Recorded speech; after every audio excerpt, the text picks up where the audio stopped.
Hello everyone. Today I am here to talk about the horse industry, more specifically the Kentucky Derby race and the racism that is in it. This is not something that is commonly talked about, but I feel it is important to recognize such a sport that is still so racially excluded. We should first talk about the history of the Kentucky Derby race. At the very start, the Kentucky Derby race was ruled by black jockeys. In the first official race on May 1st, 1875, 13 out of the 15 jockeys were black, and the one who won the very first Kentucky Derby race was Oliver Lewis, who was black. Within the next 27 years, black jockeys won 15 of the Kentucky Derby races. In this time, Isaac Burns Murphy, considered one of the greatest jockeys in history, won the Kentucky Derby race 3 times, being the first person to ever do it.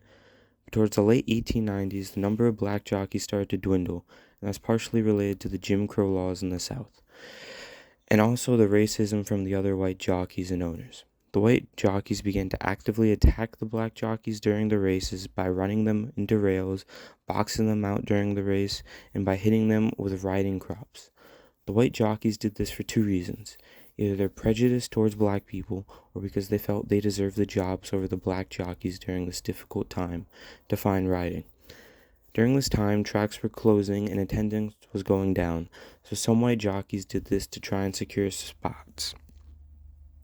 This caused for the owners to stop employing the black jockeys, because with the white jockeys sabotaging them during the races, it was highly unlikely they would be able to win, and it caused more risk that the horses would get hurt.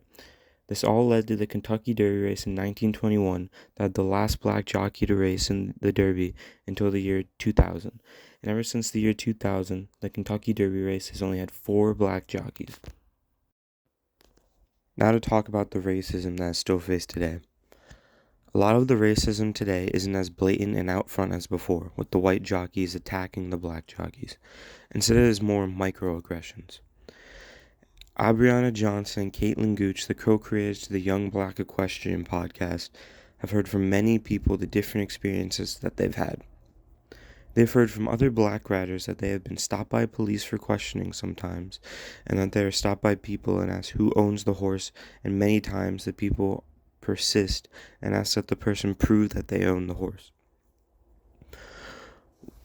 Another story is one person once suggested that a white person would be a better fit for the show even after this person went through months of training. Aubriana Johnson and Caitlin Gooch also have their own experiences with simple microaggressions, with people asking them questions like, how do you fit your hair in the helmet, or being asked who owns the horse.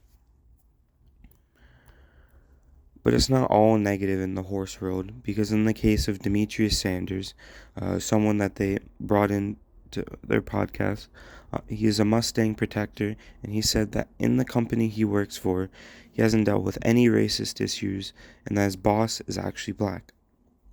But he has acknowledged that there is still a lack of minorities at all the other companies when they have meetings. For the final topic, what needs to change for there to be improvement? Something that needs to change for the horse world to really progress is inclusion into the community and breaking down the racial biases that are held.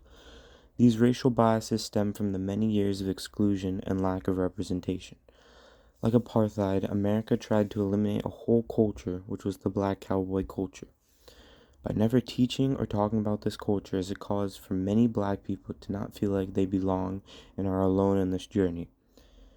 The horse world really needs to listen to everyone's stories to improve, because to really have inclusion, they must listen with open minds.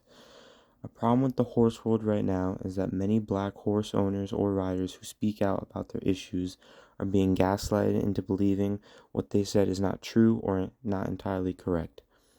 So for the horse world to really make these changes, they need to listen, and they need to represent black horse owners or riders, and maybe this can lead to the Kentucky Derby race being racially diverse again.